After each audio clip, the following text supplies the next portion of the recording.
Have you ever seen a photograph or a news clip from a major Canadian city and felt a chill run down your spine? Not because of the cold, but because of the people.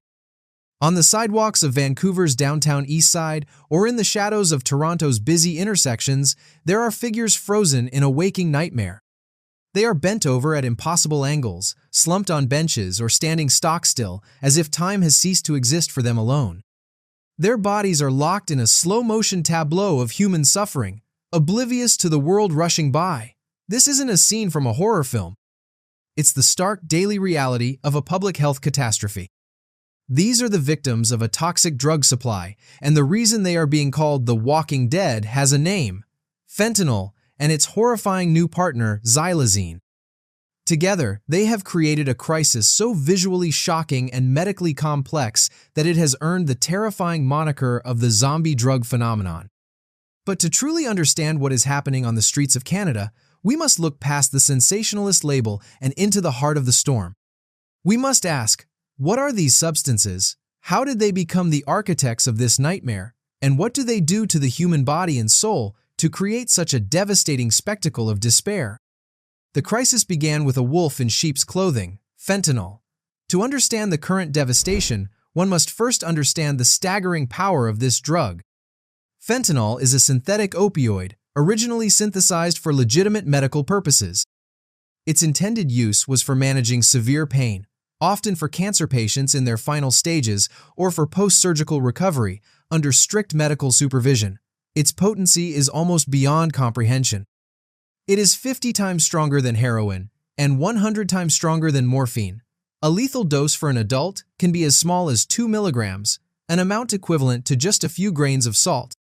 For years, it remained a controlled clinical tool, but that changed when illicit labs began to manufacture it cheaply and in massive quantities. Its entry into the street drug supply was insidious. Fentanyl didn't arrive as a new branded product that users sought out. Instead, it became a silent, deadly contaminant.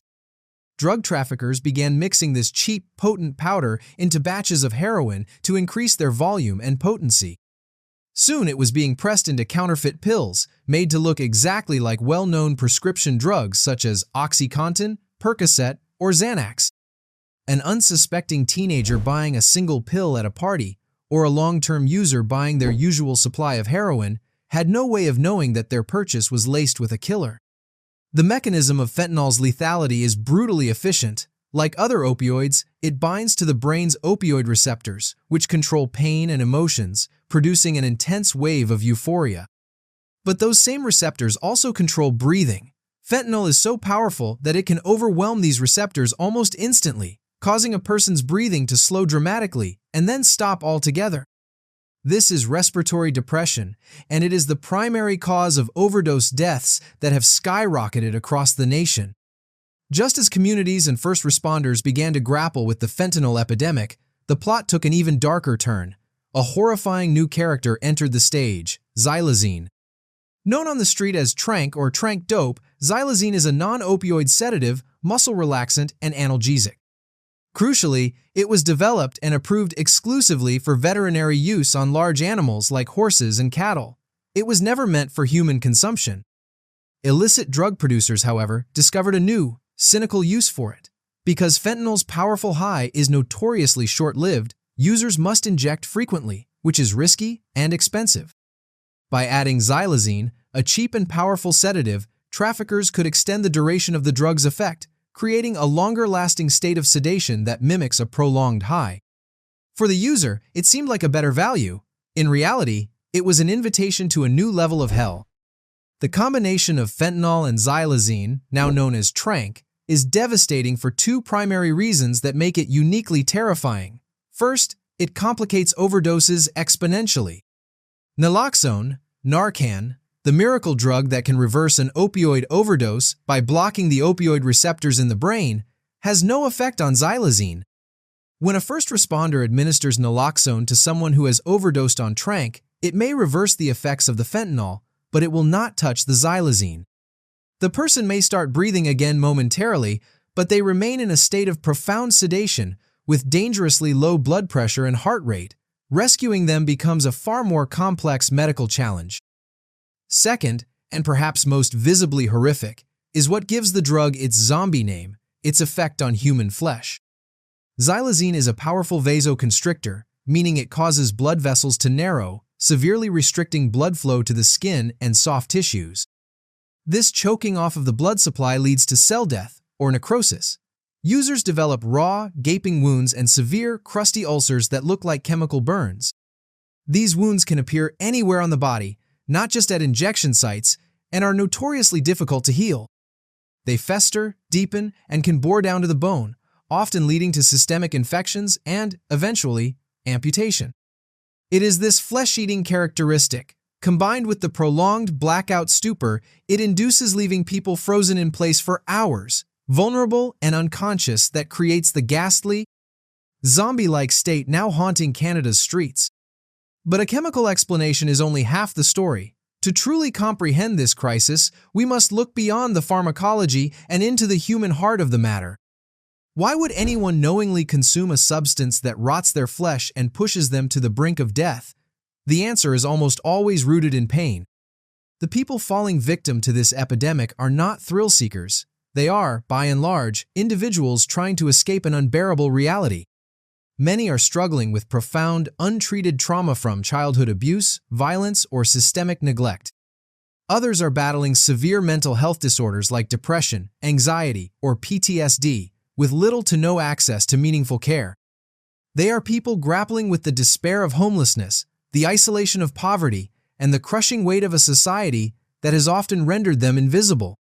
For them, a drug like fentanyl offers a momentary obliteration of that pain. It is a brief respite from the relentless noise of trauma and despair, but this escape creates a tragic, accelerating loop. The initial use to numb emotional pain soon leads to physical dependence. The body craves the drug not for euphoria, but simply to avoid the agony of withdrawal. When the supply becomes tainted with xylazine, a new layer of suffering is added. The user now has gruesome physical wounds to contend with, adding immense physical pain to their existing emotional torment. This new pain, coupled with the shame and stigma of the visible wounds, deepens their isolation and drives them further into the arms of the very substance that is destroying them. They are not choosing to live this way. They are trapped in a cycle where the cure has become an integral and horrific part of the disease. They are prisoners of a war being waged within their own bodies and minds, a war that started long before the first dose was ever taken. In the face of this unprecedented crisis, Canada has not stood entirely still. The country has been a proponent of a public health approach known as harm reduction. This philosophy accepts the reality of drug use and aims to minimize its negative consequences rather than focusing solely on punishment or forced abstinence. Across the country, you can find evidence of this approach in action. Safe consumption sites where people can use drugs under the supervision of medical staff, the widespread distribution of free Naloxone kits to reverse opioid overdoses, and the establishment of drug-checking services where users can anonymously submit a sample of their substance to see if it contains fentanyl, xylazine, or other dangerous adulterants. These measures have undoubtedly saved countless lives. However, these efforts are like building sandcastles against a tidal wave. The sheer toxicity and unpredictability of the illicit drug supply are overwhelming the system. The arrival of xylazine has thrown a wrench into the established harm reduction playbook. Naloxone, once the cornerstone of overdose response, is now only a partial solution. The complex, non-healing wounds caused by Tranq require specialized wound care that the healthcare system is struggling to provide, especially for a population that is often transient and disconnected from traditional medical services. Furthermore, the deep-seated social stigma surrounding drug use remains a formidable barrier. It prevents people from accessing help, isolates them from family and community support, and fosters a climate of fear and judgment rather than one of compassion and care. Harm reduction can keep a person alive today, but it cannot, by itself, solve the underlying issues of trauma, mental illness, and homelessness that fuel the crisis. It is a vital emergency response, but what is desperately needed is a revolution in how society views and treats its most vulnerable citizens. A massive investment in long-term mental health care, accessible addiction treatment, and, most fundamentally, stable and supportive housing. In the end, the story of Canada's zombie drug crisis is not a tale of monsters. It is a profoundly human tragedy, born from the convergence of deadly chemistry and deep social fractures. It is the story of a powerful painkiller that became a mass killer and a veterinary tranquilizer that added a layer of body horror once only imaginable in fiction. More importantly, it is the story of people's sons, daughters, parents, and friends who have been abandoned to a living hell, fighting a battle that society has made nearly impossible to win. The term zombie is a double-edged sword. While it may chillingly capture the visual reality of a Tranq-induced stupor, it is also dangerously dehumanizing. It allows us to look away, to categorize the victims as the other, as something less than human, relieving us of the responsibility to care. But if we dare to look closer, past the shocking facade, we see not a zombie, but a person in agony. The true horror of this crisis is not the grotesque posture or the decaying flesh. It is the reflection of a society that can look upon such profound suffering and fail to respond with the urgency and compassion it demands. The ultimate question this crisis forces us to confront is not about the drugs, but about ourselves. Can we find the collective will to move beyond fear and stigma and see the human being trapped inside the nightmare?